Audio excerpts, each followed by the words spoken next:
be sharing my screen. He does have a presentation, so we will be going through that, but I'll just turn it over to Nick right now and he can get the ball rolling. Yeah, so we'll keep things pretty casual. We do these presentations all the time, like literally week after week after week after week. The one that we do every month, typically every week, is the 5 things that realtors need to know about mortgages. And we do that because it keeps your finger on the pulse of exactly what's happening in the market today. So one of the things that we don't do in these presentations is like, what is a mortgage? What is CMHC? And 5% down versus 20% down, that sort of thing. So in these presentations, we specifically focus on exactly what's happening in the market today. But if any of you want education on any of the basics, we have like our 6-step approach to learning mortgages as well, all recorded. I can give it to you one-on-one. Cottage financing, rental property financing, self-employed financing, bridge loans. Like there's a whole seminar series that I can share with anybody if they want to know more about that.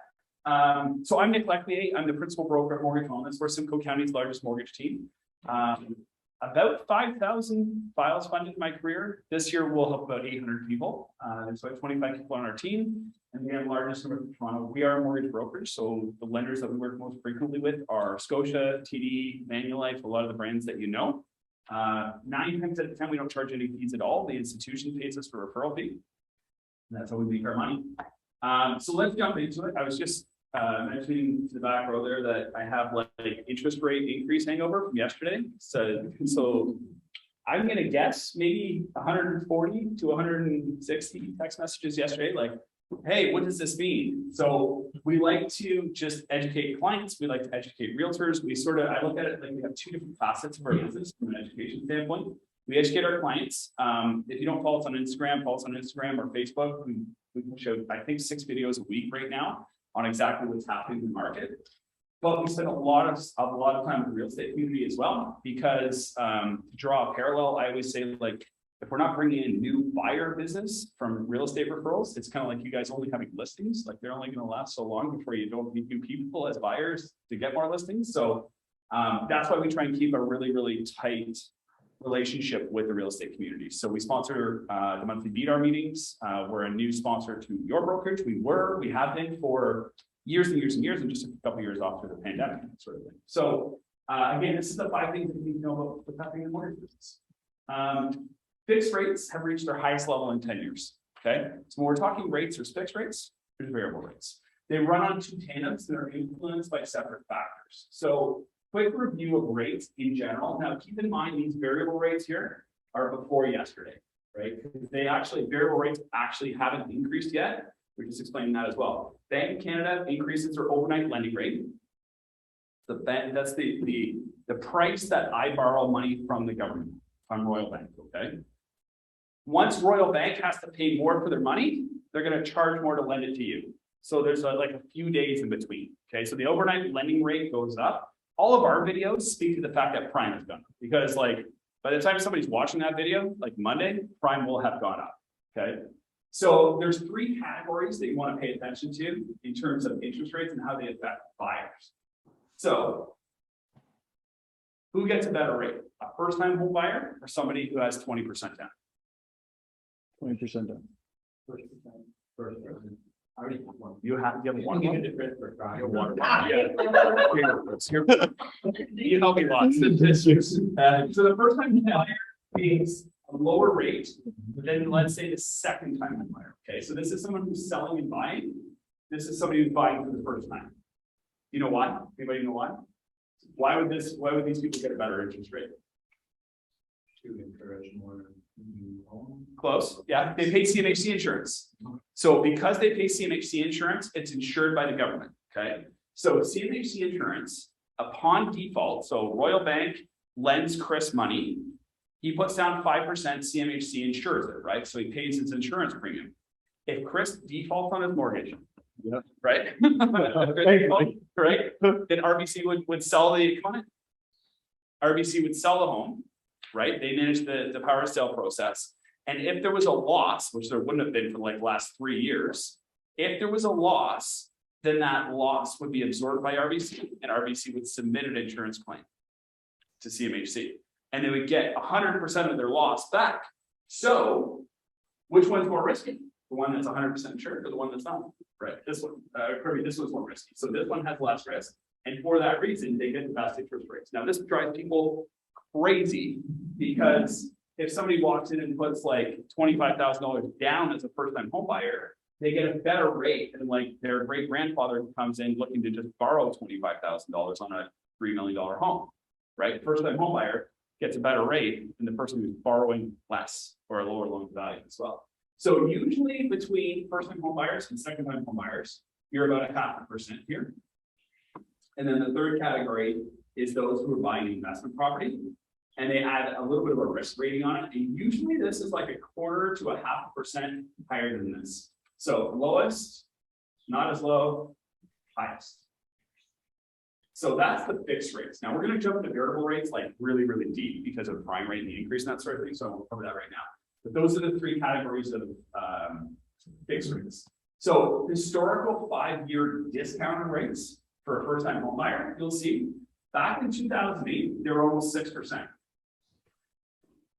As soon as that financial crisis hit, interest rates went down, but not as low as they were in the last couple of years through the pandemic, obviously. 3.79, they kept on going down, slower recovery, they stayed low, they started to go back up right before the pandemic. They dipped all the way down here. We know what happened in here, right? 2021. And then they're back up right now. So where are they going to head to? Most people think that they're going to head to 6% and then come back up.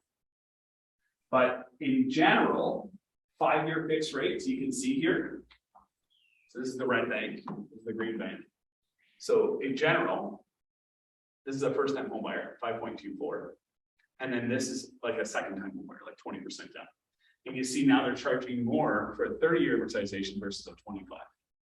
Low risk, more risk, most risk, rental property, self-employed, more risk, more rate, basically. This is Scotia, or I mean TD as well. So 25-year amortization, 30-year rental property. So you see 5-year fixed rate, 5.24. You want a 30-year amortization, 5.34. You want a rental property, 5.39. So more risk, more rate, basically. Now, in our business, this is like your hot sheets. Oh, look, the townhouse that just came up. In our business, we're like, oh, look, rates just went up, right? So imagine this being like, well, in this market, price reductions, or in the former market, price increases, or I guess more accurately, like townhouse sells for 700, and the next day the hot sheet shows up with a townhouse for 800. You're like, missed it by a day. That's what's happening in our market right now. So yesterday's rates change at midnight by 0.5%. So if I don't submit Chris's deal now, tomorrow I got to call him back and say I missed it. And that's how our industry basically works. Now, we usually see interest rates go up by like 0.05 or 0.1 or 0.15, about 0.5%, just like bang, submit your applications by Friday at midnight, or it's going up by 0.5% on Monday. It's crazy. So that's kind of how the fixed rates work in our business. But in terms of what it means for your buyers, to quantitate it, to really make it quantitative here, like let's take a look at 500,000 at 2%, 3%, 4%, 5%, and 6%. So that's these numbers right here. I think they told me I have a like laser pointer in here, but I don't really want to test it. Okay, we're I just saw it on TV. Yeah. Oh, no, that's good. Yeah. So 2%, 3%, 4%, 5%, 6%. Okay. So we're going to look at this part right here, which is the monthly payment first. So 500,000 at 2% is 2,100.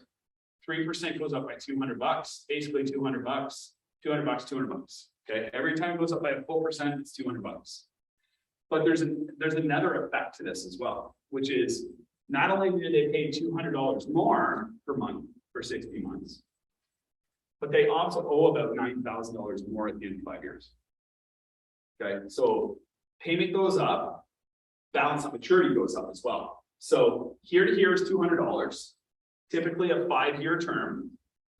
So $200 times 60 months, right? $12,000 plus another 9 here. So you're about $20,000 difference on a $500,000 mortgage every time interest rates go up by 1%.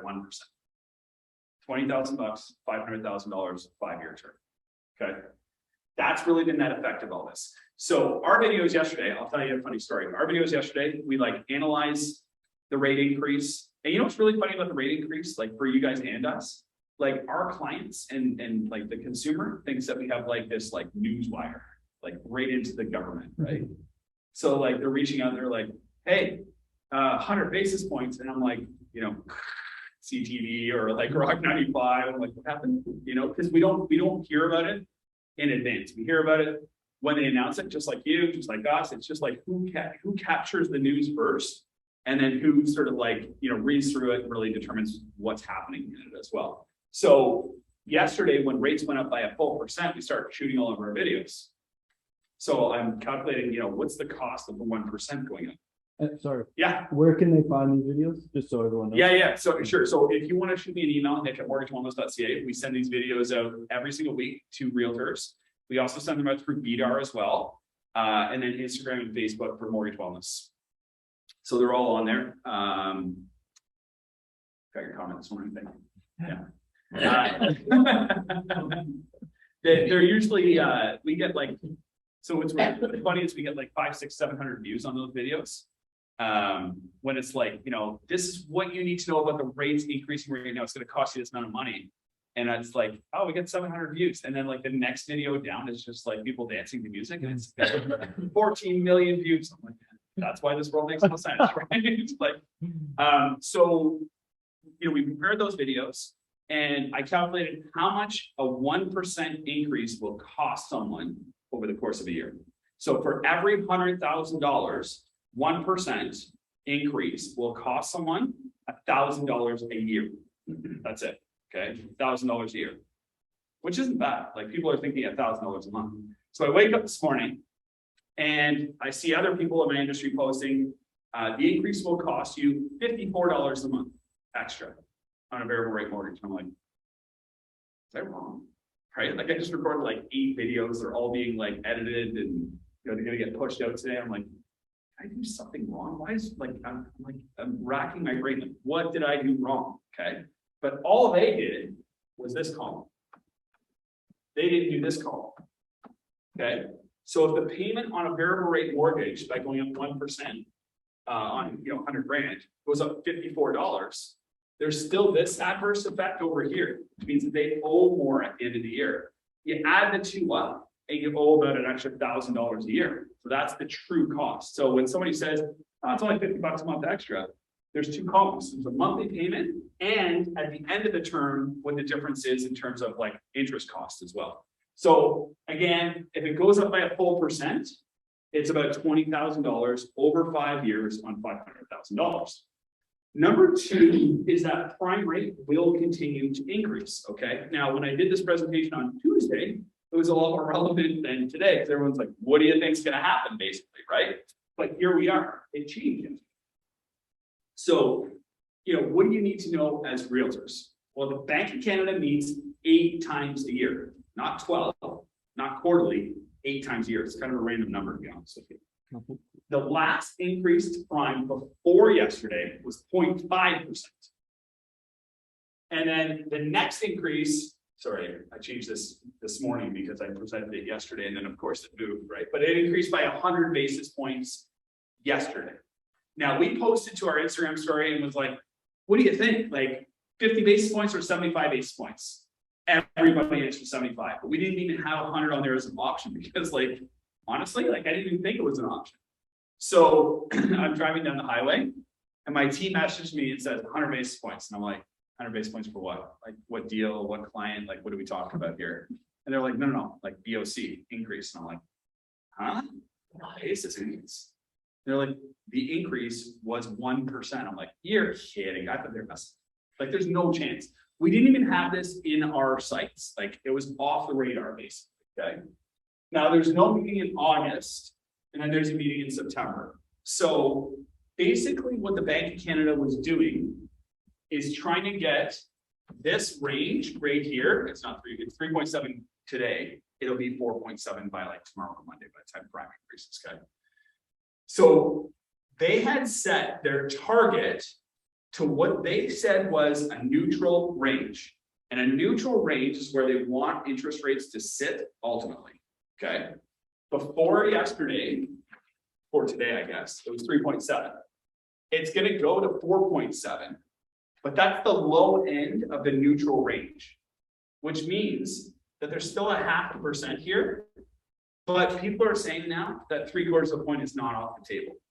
And basically what they're trying to do is they kept that, I don't know if anybody watched the Bank of Canada announcement. It's like, did you? Oh, yeah. Good for you. Good for you. You should watch it. I mean, it is boring, like you wouldn't believe, but it is really good. So there's quantitative tightening and there's quantitative easing, right? And what they're doing is they're trying to find a soft landing.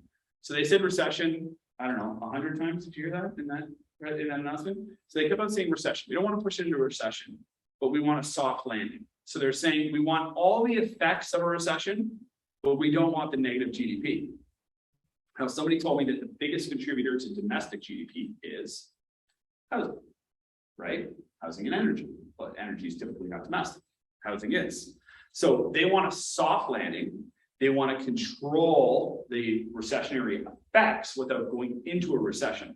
So how do they do that? Well, they tighten, right? So they said they cannot fix inflation with monetary policy, meaning make it harder for people to buy homes or whatever, right? Like, you know, you hear like, did all you guys hear like the speculation about the line of credit thing?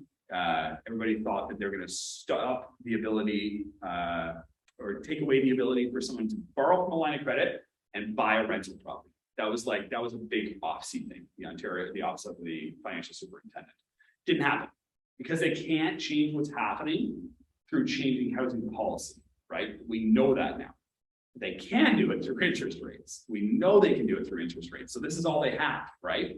So they went up by a full % to try and stifle that inflation level. They're saying that the target for this year is 2%. The target for next year is 1.5% for inflation. I don't know. Now, right, it's far off. So we can all agree that we want certain things to be fixed within the economy, right? So certain things that would be fixed by a recession are things like supply chain issues, cost of lumber, cost of building materials, not being able to get cars, like that's a microchip problem, but like ultimately, like the whole supply chain issue. So I joked in one of the presentations I did yesterday, and I said, you remember when you'd call a plumber and somebody would come out, like their sales guy would come out with like a clipboard and give you a quote. And then he would follow up and be like, you want us to do the work?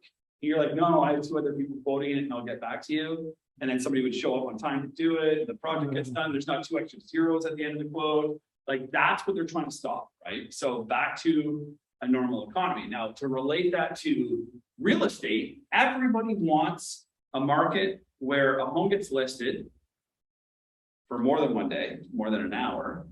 There's showings, there's an open house, there's appropriate buyer-seller expectations. An offer comes in, there's negotiations, like maybe 90 to 95% of like list price. And then there's a home inspection and there's a condition on financing period, and then it gets firmed up and everybody knows it's going to close. Do realtors want to? Yes. So no big deal, right? Yeah. So that you can manage expectations in.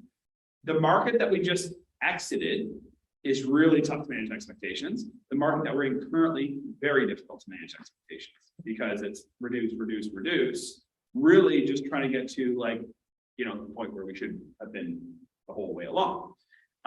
So what did the 1% mean yesterday? The 1% meant that they want to try and get us there faster. That's really what it means, okay? Now, in terms of what it means for buyers, only those with variable rate mortgages, adjustable rate mortgages, and home equity lines of credit are affected when prime rate increases. Okay, so does anybody know the difference between a variable rate and an adjustable rate mortgage? There's a hat on the line for this. Okay, a lot of mortgage brokers don't either. That's the interesting thing. Okay, so an adjustable rate mortgage is the most common. It's prime minus 1%, let's just say, okay? Prime rate changes, your payment changes. Prime rate goes down, your payment goes down. Prime rate goes up, your payment goes up. Now, conversely, a variable rate mortgage is a mortgage where you have a rate. So let's just say it's prime minus 1. Earlier this week, it would have been 2.7%. When prime goes up, your payment doesn't change. The amount of principal and interest you pay in the background, it's the only thing that changes. Consumers love them. Mortgage brokers and banks generally don't like them because it takes a 30-year amortization. If prime goes up, your payment doesn't change. What happens? It's 35, 40, 50, you know. The only time the bank's going to call in more payment is if there's negative amortization, which means you take the payment, the mortgage rate out to interest only, and there's no principal being paid anymore. The next time it goes up, they're like, "Ooh, you're not paying any principal, and you're not covering the interest, so you got to give us some money." But consumers love it because they get like a 2.7% rate, and most of them don't care if their amortization changes over and over and over again. So why would somebody take an adjustable rate? It's the lowest payment, it's the lowest rate.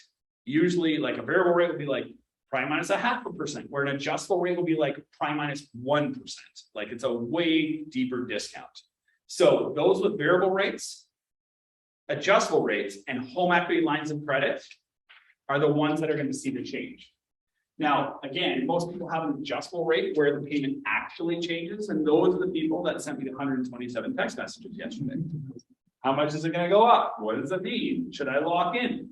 So if somebody had a adjustable rate today and they're scared about rates and payments and everything else, what do you guys think? Should they lock into a fixed rate today? Yes? Yeah? Anybody else? I would say 9 times out of 10, no. Here's why. Okay. There you go. You don't have to change yours. Okay. Yeah. So someone's like here, right? They're variable rate and they're really worried. If they lock in, they're going to go here. You don't lock into your variable rate, you lock into whatever the current fixed rate is. So you convert from variable to fixed.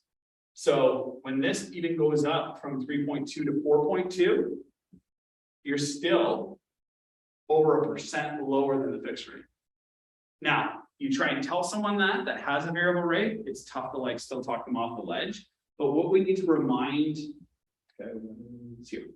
what we need to remind variable rate customers of is that they have the lowest rates in the market still. And if they go up by 0.5%, they'll still have the lowest rates. So if you have clients that have variable rates or adjustable rates or home equity lines of credit, they're worried about the payments, just tell them to call me. They don't have to be my client. I'll walk them through it. 9 times out of 10, they're better off to keep their variable rate than to lock into a fixed rate, for sure. Okay. With a true variable rate, the payment won't even change. They'll get a notice in the mail. Most people won't even open it. They won't really know what happened. It is a great product for a lot of people, but it's also a horrible product for a lot of people for the same reason, because unless they're attentively watching it, then, you know, they'll just let that amortization increase to like infinite, never pay anything off. So where would it have to go for you to advise them? So I think it's individual for every person for sure. And I would say, I would have a conversation with you and say, how long do you and your husband plan to be in the home for? And you're like, long haul. I'm like, great. How do you feel about your payment right now? Yeah, it's good. Okay, so what are you worried about in your payment? You'd say, I just don't like that it keeps on going up. And I'd say, okay, you took a variable rate when you got 1.5%. Your payment was $1,500, and now it's gone up to 3%, and your payment's $2,100. You don't like that, though, that change. No, I hate that. Is the payment comfortable? Yeah, the payment's no problem. Both like good money, it's no problem. Okay, cool. So what do you think like an uncomfortable amount of payment would be? You're like $2,700. I'm like, great. Okay, so what we're gonna do is we're gonna take your $2,100 a month payment. We're gonna increase it to $2,700 a month today. And every time prime changes, if it does, when it does, all you're gonna do is just pay less interest or more interest, but you're already at $2,700. And when we get to the point where your actual payment is at $2,700, there's no payment show. I'll just call you back and say, how do you feel now?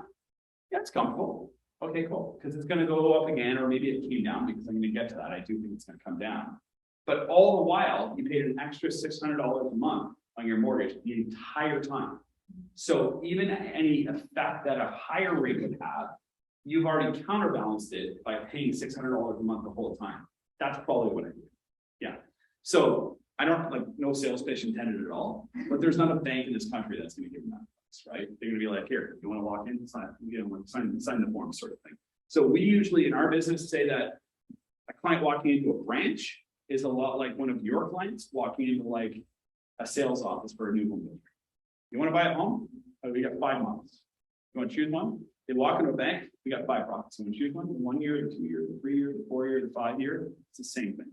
It's exactly the same thing, right? So did the buyer who walked into XYZ Homes sales office get all of what's available on the market? No. Did they get the best advice? No. Were they shown other options? No. You know, and that's like the swing walks into a bank. Now we deal with banks every day. So some of those banks would shoot me if they heard me say that, but that's the reality of it is like choice represents advice and knowledge and power, right? So, but most people would benefit from just, as I mentioned, staying variable, staying adjustable, and just, you know, having sort of like a review and a refresh of their options. Number 3 is interesting. Like, so buyers now know that prices have decreased. I don't think everybody was in the room when I was talking about this, but I was talking to these 2 first-time home buyers this morning, both paramedics, everybody's okay. And they said to me, they're both looking to buy a home. And he said, I'm looking in Midland, and she's like, I am too. And he's like, yeah, I'm starting to see homes at like 525,000, but you know they're going to go for 700, right? Right? 2 separate buyers. They're like partners in an ambulance. My dad was in this little fender bender, so I was chatting with them. Everybody's okay. But I'm like, here's 2 people in a car all day with each other, who both think that a $525,000 house is still selling for $700,000 in Midland, right? So they said, well, what do you think's happening with the market? I said, real estate's on sale. For buyers like you, real estate is on sale. They don't have anything to sell. They can take a 1-year term, a 2-year term, a 3-year term, a 4-year term, a 5-year term, a variable term. They can choose anything they want. They can have the adjustable, they can have the variable, they can have anything they want, and real estate is on sale.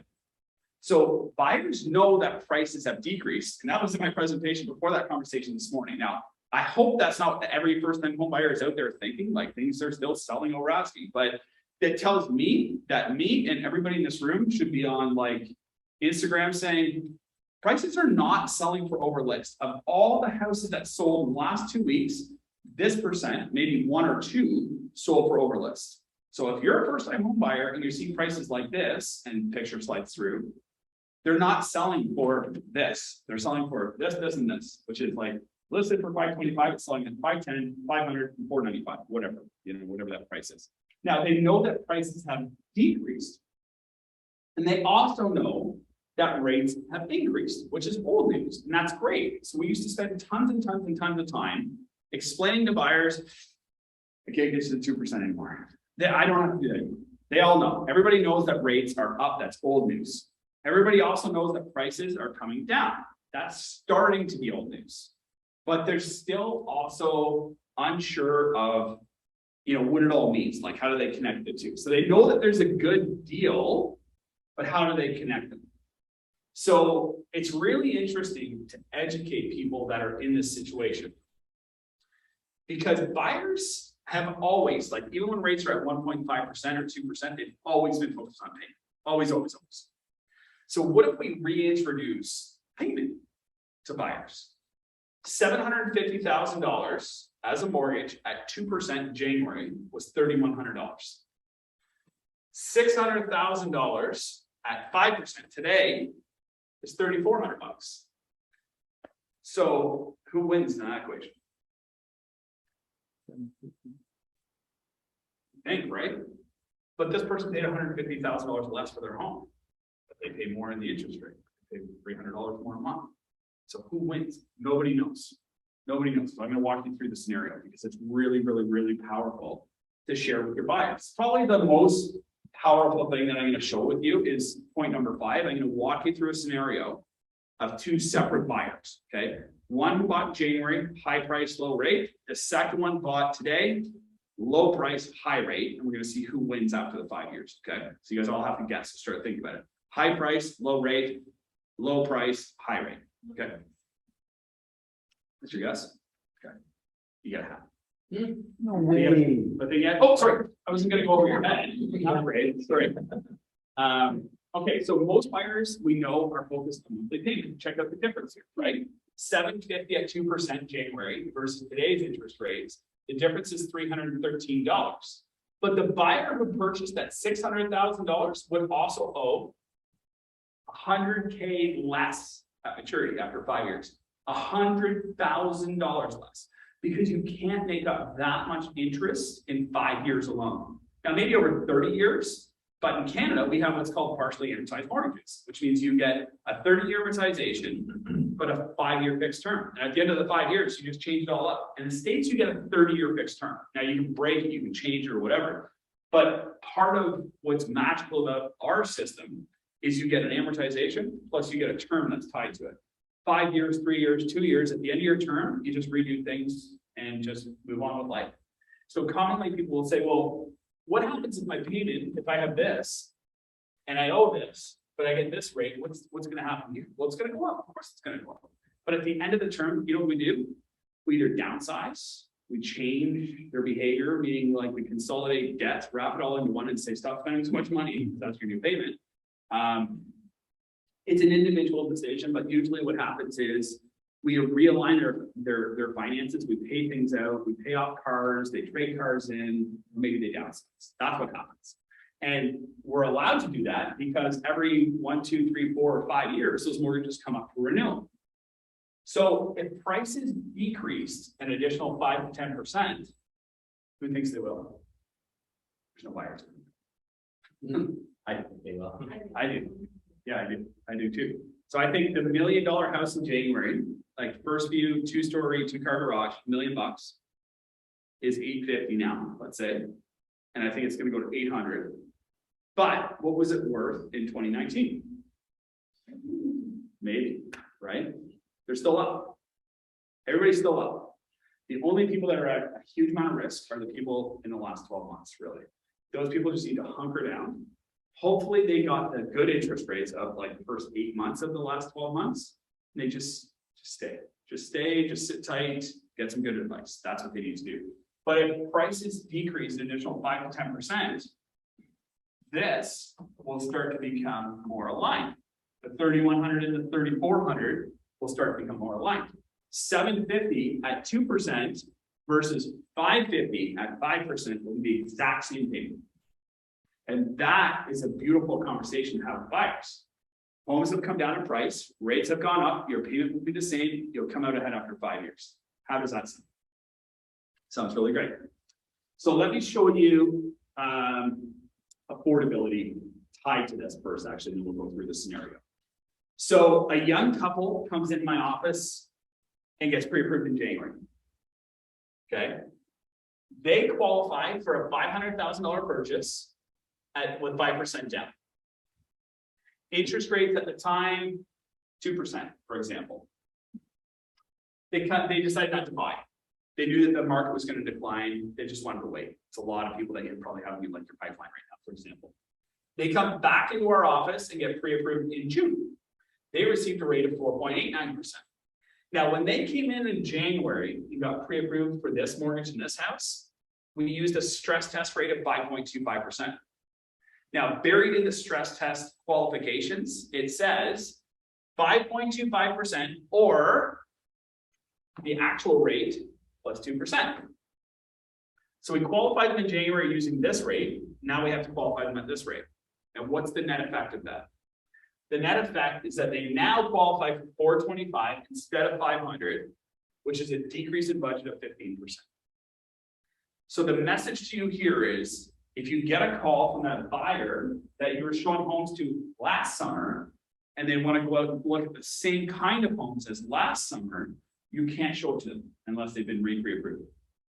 Somebody will say to you, I hear it every single week right now, they're like, I was shopping for 700,000 and couldn't find a townhouse. Well, now I can go over to like Laidlaw and buy a small little detached home for like 750. So I think I can get a little bit more like that. That makes a whole lot of sense.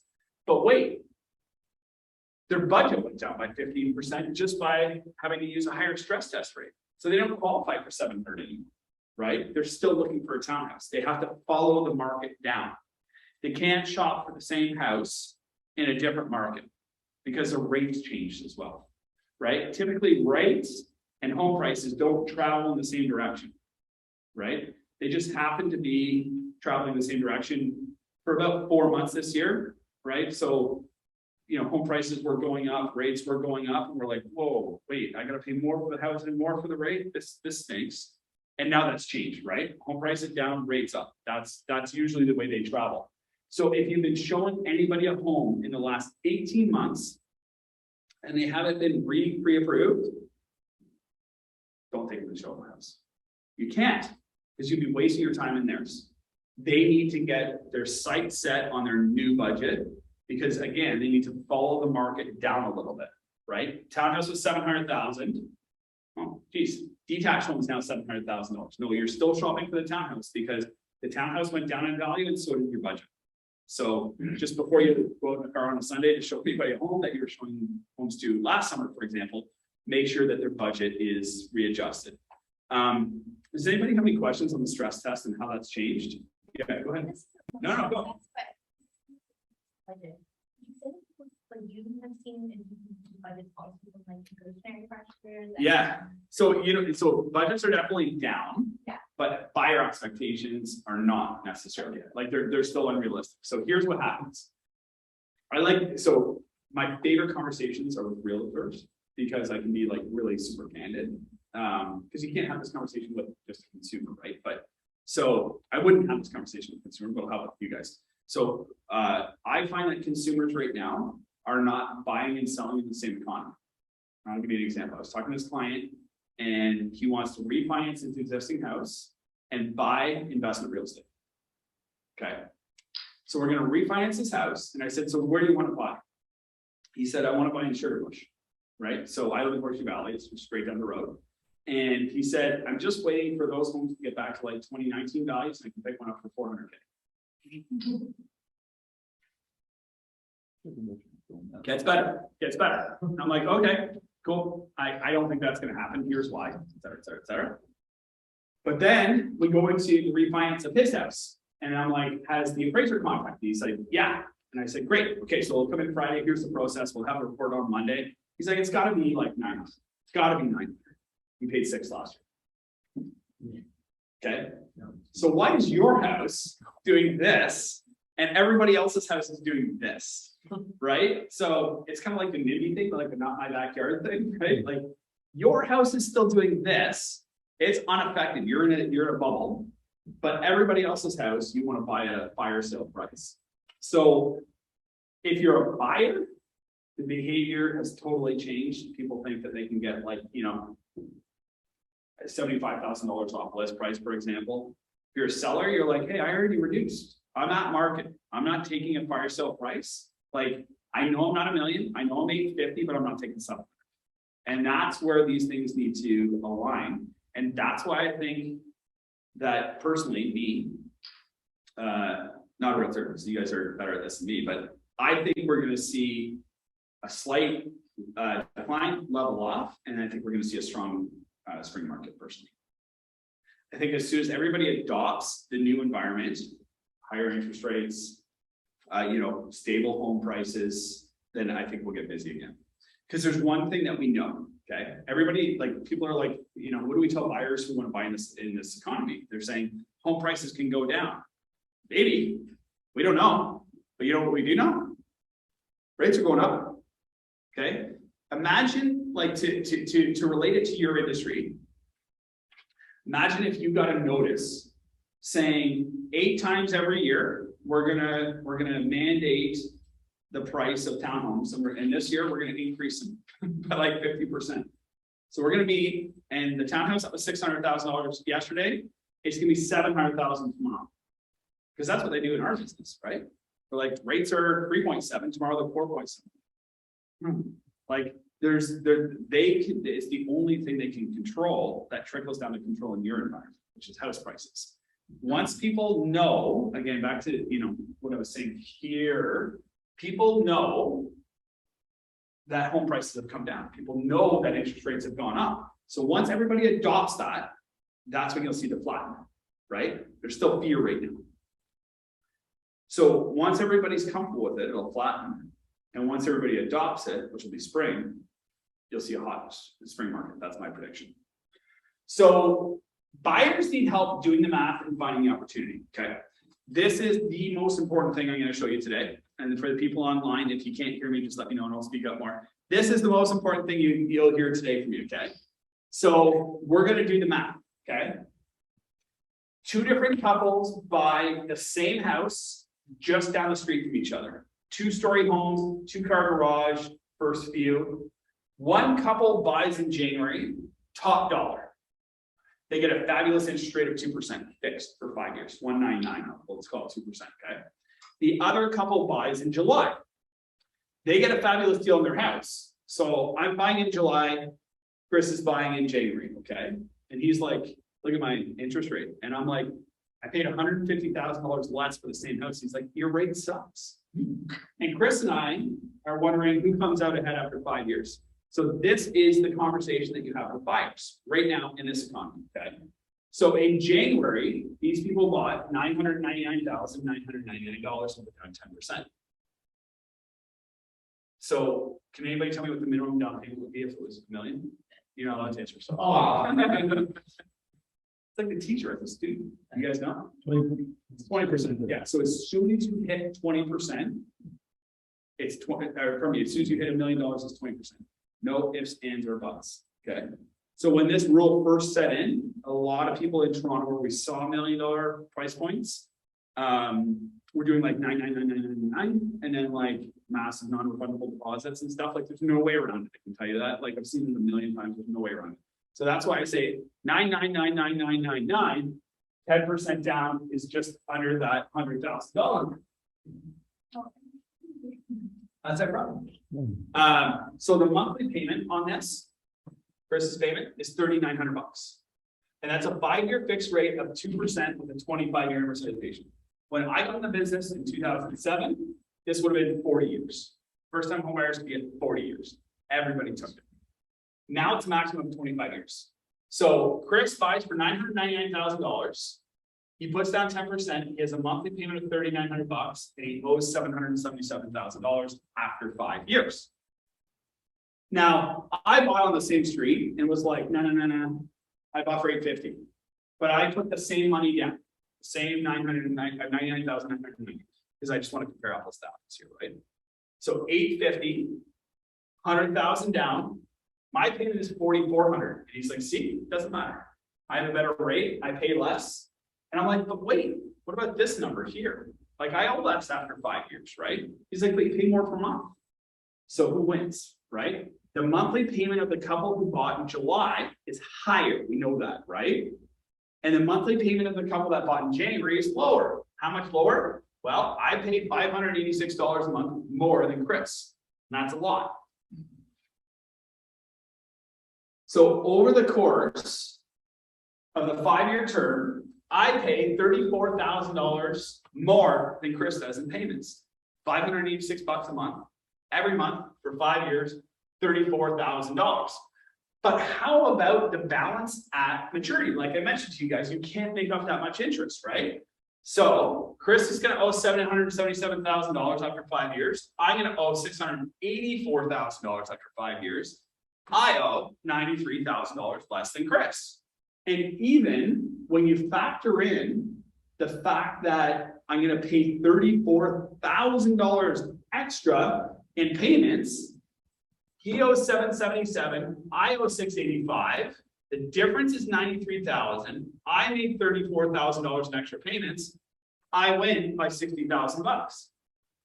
If you show your buyers that the same house was sold for more money in January than it is today, the interest rate will not matter, provided they can afford the payment. And that's when they need good advice and good education from somebody that can walk them through and say, can you afford $4,500 a month? Hell no. Okay, cool. Let's look at a lower price home. And then I hand them back over to you. You take them shopping and say, I found you a great house for $750,000. The one across the street sold in January at $928,000. And we go through this exact exercise and I show them how they're going to win after 5 years. And they'll buy because they see value. What do you guys think? I want to play devil's advocate. Yeah, please, So- tell me. You're paying $500 more than me. I have $500 extra a month. So that means I have flex money. So then I can, at the end of the year, can I put down like 10% of Yeah. my overall mortgage. Yeah, Yeah, I love it. Yeah. Your clients do that. Yeah, no, I know, I'm just saying, now I have $500, yeah, no, Yeah. play money, so I Yeah. can get a you could better invest car. it, Yeah, you could lump sum payment, you could Right. invest in real estate. I think if you're part of the small percentage of the population that did something with the money, right, you would come out less behind. Not ahead, not even, but less behind. Because you probably, like, to make up 60K in 5 years, you'd have to make $1,000 a month with your savings, basically, right? Which means that 600 a month, right? So it's not. you have to double your money on your investment Yeah. every month, basically. So you could buy real estate, you could invest it, don't buy crypto, Yeah. like those sort of things, you know? I had a client tell me that he's investing in crypto, he sold it all, and I was like, why? And he was like, I was somewhere having lunch or something, and these two older ladies that were like 80 were next door at the table next to me, talking about crypto, and he's like, oh, it's over. They're talking about it. It's over. Yeah. Too funny. So yeah, you could invest, you could offset that. Yeah. But in talking about where the opportunity is in this market, Yeah. there's still opportunity with higher rates, lower home prices. If you were talking about higher home prices, higher rates, like you imagine there was no adjustment, right? And home prices were still like this and rates were like this. Like the average home price in Barrie, I did it yesterday, actually, I'll bring it up for you, but you know, a townhouse in Barrie, not the average home price, the average. So $600,000. Minimum down payment, $35,000. 5-year fixed interest rate of 4.89. A $600,000 townhouse will cost $3,400 a month plus property taxes. $3,800 for a townhouse. It's a lot of money. Like it's a lot of money. And could you rent it for $3,700? No. 27? 26? Yeah, like, What, maybe 25, definitely 25. But you know, what's happening is rental rates are still increasing. So they will catch up is what they're saying. I just rented out an apartment downtown Barrie. It's like, it's a 2-bedroom and I got $2,100 for a 2-bedroom, like no backyard, no nothing.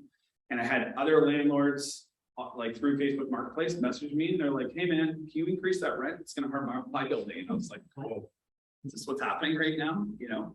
So anyway, talk about the opportunity in the market. This is it. So, you know, just to kind of like recap, 2 houses, same street, one pays more, one pays less. The interest rate is different. You have to pay attention to the monthly payment and also the balance after 5 years. And buyers don't. So it's our job, yours and mine, to show them this. And if anybody ever wants to go through a scenario like this, just send me the listing, send me the numbers, and I'll show it to you. Because the person after 5 years will owe less. And it is expected that these 5-year fixed rates will go up and then come down as well. So if they take like a 3-year fixed rate, we can do the math on that as well, but they will come out ahead because they'll owe less. So, you know, what we do is we factor in the extra payments and then we subtract the 2 balances at maturity and show them how they're going to come out ahead after 5 years. you have a crystal ball. No, we can know, like an expectation of how much longer rates will continue to be increasing. Yeah, so okay, so they're influenced by separate factors, right? So fixed rates are influenced by bond yields and variable rates are influenced by prime. So prime, as we know, is going up because that's the one that they can control. Bonds, they have less influence on, but they can still control in a few ways. So we're seeing short-term and long-term bond yields come down, which is great. So it's the first time that pressure's been off them in a long time. So I would have a hard time telling you to take a 5-year fixed rate right now. So how long are they going to increase for? That's my answer, really. I would say take a 1-year, 2-year, or 3-year fixed rate right now. I would say take a variable rate still tell somebody to take a variable rate. I have an approval waiting in my inbox for a client that, like, you guys would all know, like really well known in town sort of thing. And he was like diehard fixed rate. And I'm like, well, tell me about your plans. Tell me about your future. What are you doing? He's like, I don't know. Like, I like buying a home every couple of years, like keep things fresh. And I'm like, then why do you want 5-year? Safe, secure, always done it, you know? And I'm like, but that is buyer behavior. right there, like in 2 sentences, he said, I'm not gonna be here in 5 years, but give me the 5-year, right? So because the what if and the unknown and the uncertainty will always outweigh any plans that they have, right? So most people will take the 5-year fixed. And I think this time next year, people who took a 5-year fixed now will be kicking themselves that they didn't take a 2, 3, or 4-year. Like not crazy different, but maybe back to like 4.99 for a 5-year fixed. That's variable. If variable rates hit the top of that threshold at 5.2, then they'll probably be like minus 0.5. They'll be at 4.6, 4.7, 4.5. There should be like a good time to take a variable rate is if there's more than 1% difference between variable and fixed. Variable as of yesterday was 3.7, prime was 3.7. Somebody could still get minus 0.1. That's what you lock into when you take a variable is the discount, like the minus 0.1, minus 1, minus 0.5. So you carry that the whole term. So somebody could have gotten 2.7 yesterday, and a 5-year fix is like 5%. Right. So It's too much of a difference. Yeah, and it's still too much of a variance, Yeah. right? Yeah, I remember. Minus 45. Yeah, it's fun. It's a good deal. Yeah, I'm just gonna ask yeah. if they have it. If you have any questions, just put it in the chat box and I'll read it out to Nick there. So just let me know if you have if anyone on the Zoom has questions. Looks so tan on that camera. You look good, buddy. Spend too much time at the conference. No. So nothing's coming through. Yeah, that's but- fine. Yeah. Because I did a good job. Yeah. Yeah. Hey, you answered all my questions. Yeah, so rate prediction, prime rate will go to 5.2, which means that there'll be another increase in September. They don't meet in August. You will later in July, start of August, start to see like the doom and gloom, like what are they gonna do in September? Because they have like a month and a half to build up to it, right? Which is like complete BS. I had a client that worked in media for like 30 years and he told me like the best quote ever. He said, Nick, if there is no villain, there is no story. Like we do not report good news, right? So, you know, cat in a tree, no, you know, trees on fire, it gets reported, right? So they find a villain in it. And like we read through the headlines from yesterday, like massive, unexpected 1% interest rate increase. Half truth, you know, like massive, yes, unexpected. Sure, we didn't expect 1%, but we expected we expected an increase. Like we knew it would happen. It was scheduled. It's a meeting, and we knew it was going to be like increase. So instead of that, it did like increase. Is that okay? Yeah, that's cool. We knew it was coming. So all those headlines, you really got to read through them. The other one that I've been saying, like, you know, when the government stopped printing money, and somebody sent me an article, and I was like, huh, now I know. And it's like government printing money is a complete lie. Like they have not been printing money. They bought back bonds. And I was like, good to know. I've been saying that they've been printing money because the articles that I read have been saying that. So thank you. But like the headlines are atrocious, and they will continue to be because the next meeting is until September. They have all that time all the way through to just like build fear. So our job is just educate. That's it. So yeah. Okay, cool guys. Any other questions? Yeah. Friends, are you actually what advice would you give realtors? Yeah. Prepare first-time home buyers entering the market. Yeah, that's a great one. Okay, so higher rates are here to stay. Okay, so we got to prepare for that. This is the new normal. We're never going back to like 1%, 2%, 3%. That's never coming back ever again. So you want to get the best of what's available in today's market. So really, like, I love this market, this economy, because I can sit down with a buyer and like have coffee, talk about you, and what do you want to do, and how long are you going to be in the home for, and that sort of thing. And a lot of people will say 2-3 years. Okay, cool. So when I connect you with my mortgage person, let's make sure we talk about that as a goal. Okay, well, what if rates go up? We don't even talk about that because you're going to pay your mortgage down by $40,000. And if the housing market, you know, rebounds a little bit as we're expecting to, like we get back to like 3 to 5% appreciation, that's cool. You know, $600,000 home goes up by 5%. I made 30,000. Next year, I made like 35,000. It's compound, right? So that's a good market to be in. If you buy a $600,000 townhome, you make $100,000 appreciation at 3 years. You'll pay down your mortgage by $25,000. There's $125,000. Plus, you get all your down payment back. And if you do a really good job of shopping for a home, which I help you do, then maybe we can buy that one for $575,000. You can walk out of this in 3 years with 150 grand on top of your investment. How does that feel? That feels great. Okay, cool. Like those kind of conversations, right? We're so trained to look at like, you know, like that FOMO, like the home's going to sell before I get there, and rate is just going up. It's like, hey, let's talk about you. So just $3,400 a month work for you guys? Yeah, we can work that. Okay, that's plus property taxes. Let's talk about your income. How do you get paid? Well, I'm on a salary, but my wife's on commission. Cool. So you get like big chunks of money every now and again. Yeah. Okay, so let's keep your property taxes outside of your mortgage and pay them once a year. When you get that check, go to the city, just write the check, and it's gone. Now you only have to commit to $3,400 a month. Well, we can pay the $3,400 a month with just my husband. Great. Okay. So utilities, taxes, insurance, like, you know, all that stuff, just pay separately with your commissions. Insurance and taxes that are due annually, take that right off the table. How much more affordable is that? Yeah, that's cool. Okay, so that relates to a $600,000 townhouse. There's 48 for sale right now. What area do you want to buy? Definitely want to be in the south end. You can be in the south end if you want. Those are selling for about 96% of list right now. Or I can take you over to this really cool area where I think you'll make more money, and they're selling at 91% of list. And I think it, you know, the area is being, you know, it's up and coming, for example, and you'll make more money. And those are the kind of conversations that I think first-time home buyers will really want to participate in, because it's like, it's about that. You know, it's not about, because all of the last 2 or 3 years, it's not about. It's like, you're missing out. You're never going to be able to buy a home. Wait till rates go up. You want to get pre-approved? Oh, sorry, I can only take an offer firm. And I know you guys said you can't go firm, so like maybe in a year or so. It has not been about first-time home buyers for the last 2 or 3 years. So if we make it about them, you give them, like, first-time home buyers they're my favorite client, probably your favorite client, probably everybody's favorite client, is they'll listen to you, right? They like, you know, they're connected.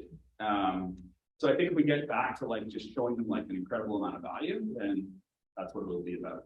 And I hate to say like sell the payment, but it is. It's like sell the payment. Like there's $3,400 a month work for you and your family. Yeah, that's good. Okay, well that would get you to about $600,000. Where do you want to live? We have to be in Barrie. Okay, because I can get you a house in Aurelia or Midland potentially. Ooh, don't want to be in Aurelia. That's what the paramedic said to me today. But they both looked at each other like, Aurelia? I'm like, what's wrong with Aurelia? I shop there every day. What are you talking about? Barely 2.0. Yeah. And they were like, no, Midland's good. And I was like, okay. I didn't get it. I've never heard that before, but they would know, I guess. So no, we have to be in Barrie. Okay, well, if you want to be in Barrie, I can get you one of 2 things: condo or townhouse. You're not buying a house in Barrie for $600,000. I think you're not buying a house. Yeah. It's something maybe. Yeah. That they should have. But that. There's a need here. But yeah, Oh, that's good. We sell I don't think. it. Yeah. So like something like that, you know, and that's the kind of conversation I think that, again, first-time home buyers want to be involved. Yeah. So, any other questions on that? Good. Okay. Thanks, Nick. All right. Thanks for your time. Thanks. Time for lunch in the back. So Thanks for everyone for showing up, and if you have any questions, go to Mortgage Wellness and they can answer all your questions for you. Thanks so much, everyone. Have a great day. Anybody want to water?